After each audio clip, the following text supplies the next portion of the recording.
We're just 5 days away from wrapping up the worst season in school history since before my parents were born, and soon after that, we'll have our answer for the future. It's been a painful few years in Lincoln, but over in Lawrence and Manhattan, there's been a lot to be happy about. K-State's alive for the Big 12 championship, a New Year's Six bowl game, and their first 11-win season since 2012. Kansas finished this year 4-2 at home. They sold out their stadium 3 times, and they made their first bowl game since 2008.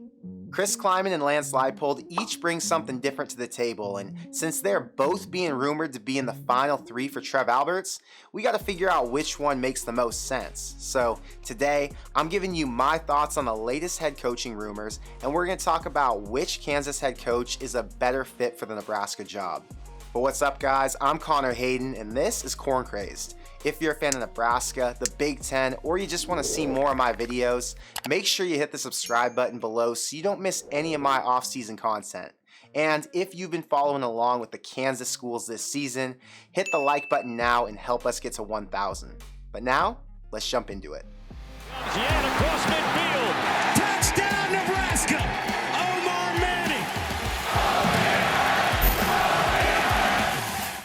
The Leipold rumor's been strong ever since Frost got fired, and after Kansas started 5-0 to crack the top 25, it felt like he'd be getting a call from Trev to see if he was interested in flipping another broken down program.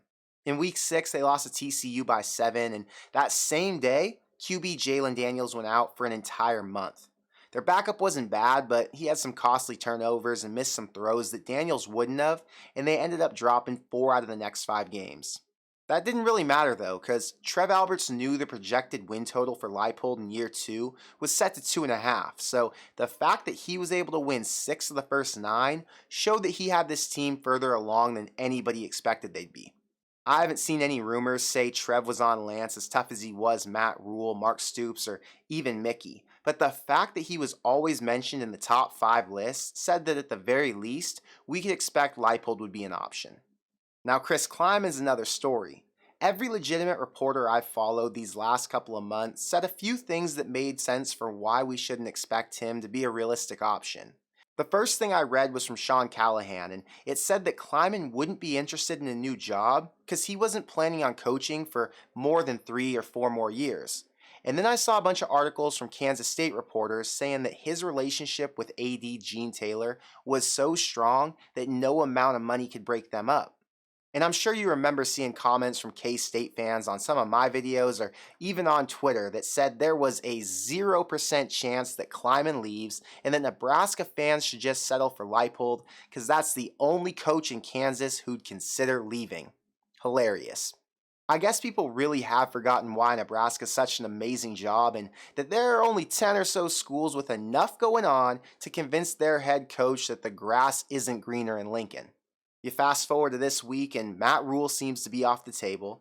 Deion's being courted by USF in Colorado, so I'm guessing no major school is ready to take a chance on him yet. Mark Stoops just signed an extension and he's going to make almost $9 million a year at Kentucky, so he's not going anywhere. And we're now left with Kalen DeBoer, Luke Fickell, Dave Aranda, Dave Doran, Urban Meyer, the 2 guys we're talking about today, and maybe 1 or 2 surprise names that are completely off everybody's radar.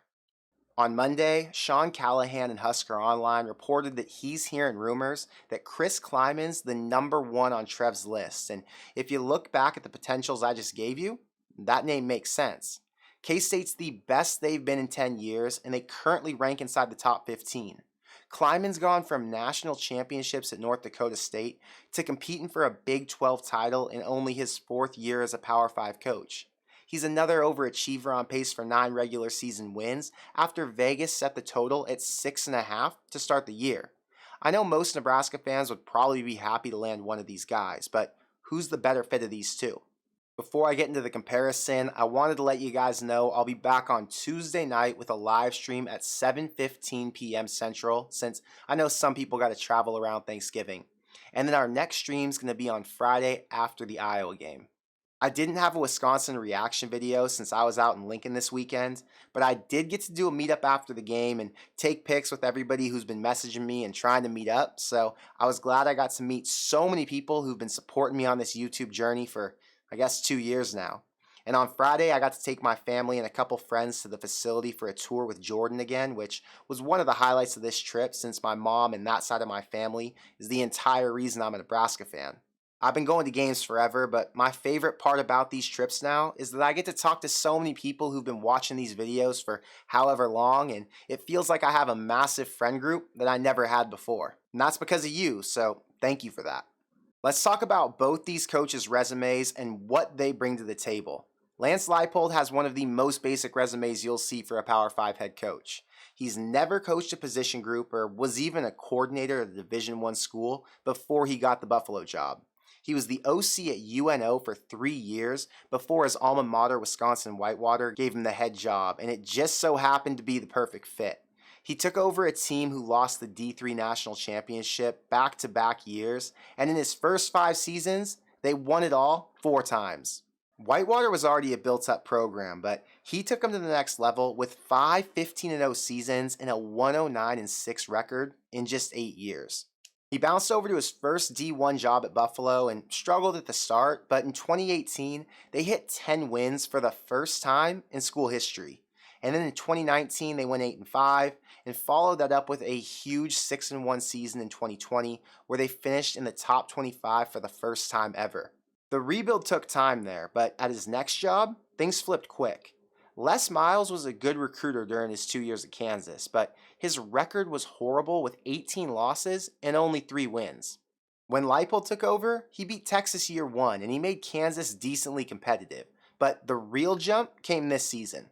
They got off to a 5-0 start with a QB putting up Heisman numbers, the fans were back engaged and had a reason to watch the games, and Kansas finally made it out of the doormat role we were used to seeing for years. Chris Klieman had a more traditional path, but like Lance, very little major D1 experience. He spent all his years as an assistant working with the DBs, and after 3 years as Northern Iowa's DC, Craig Bull hired him on at North Dakota State. He took over as the head coach only 4 years later, and even though they were a team that consistently competed for championships, Klieman took them to the next level. From 2014 to 2018, his record was 69-6, and they never missed a national championship game, even though they lost one. Klieman sent 4 players to the NFL, including Carson Wentz, as the number 2 pick in 2016, and his teams were so dominant, Kansas State chose him to replace Bill Snyder once he retired. His first 3 teams weren't close to dominant, and before this season, there's no way anyone would have thought he'd be a coach Trev Alberts would look at. But if you've watched Kansas State dominate in games against Baylor, Oklahoma State, and Missouri, who are all respectable and almost never get blown out, you get why he's a legit candidate for Nebraska. They've recruited as well as you can hope for, and they had an All-American running back in Deuce Vaughn. They destroyed a depleted LSU in the Texas Bowl last year, and they took on multiple struggling Nebraska transfers and turned them into successful starters. Both these resumes are good. Not great, but Sonny Dykes had almost nothing on his, and he's coaching a playoff contender right now, so I'm not going to get too worked up over that part. Let's look at both these teams from this year just to see how they match up statistically so we can get an idea of each of these coaches' strengths and weaknesses. But real quick before I do, I gotta shout out our channel sponsor BroThrow, which is the site I used to bet on Kansas State -8 against West Virginia this weekend. I had a massive Saturday betting in our Corn Craze group, and I finished the day 11-1 on my picks.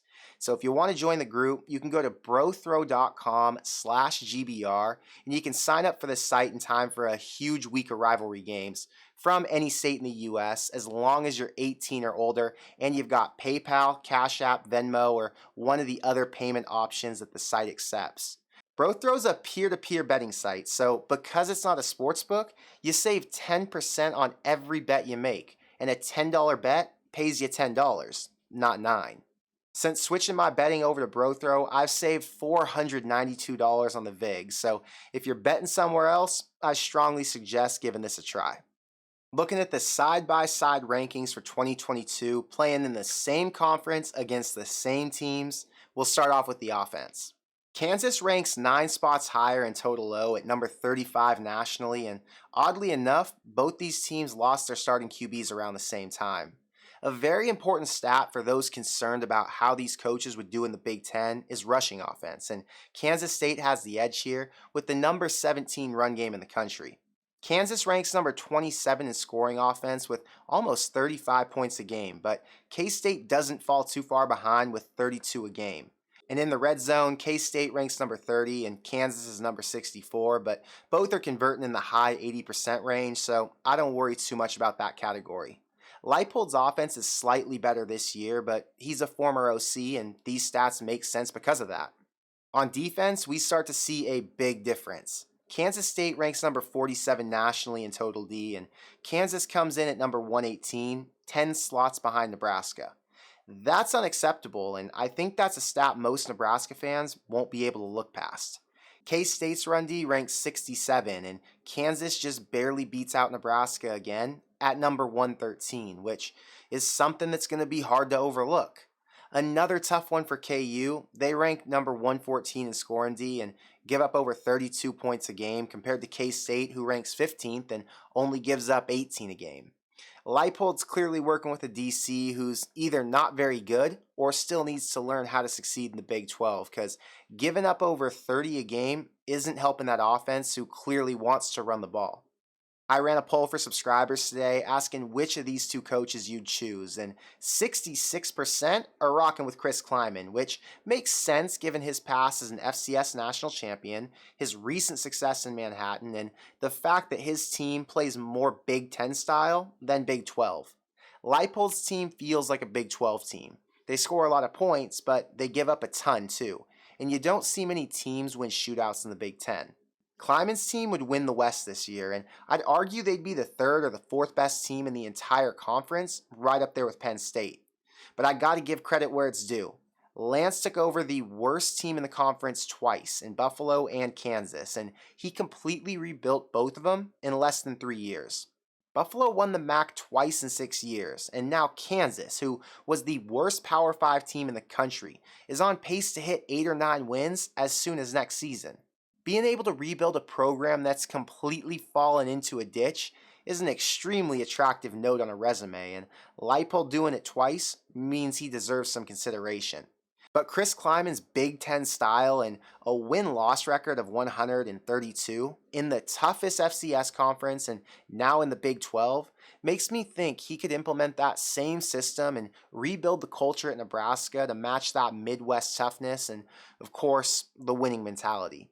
Neither of these schools can offer what Nebraska can in NIL, facilities, pay, assistant pool, fan support, competition, or tradition. And because of that, I'd be willing to bet that either one of them would leave their job if Trev made a serious offer.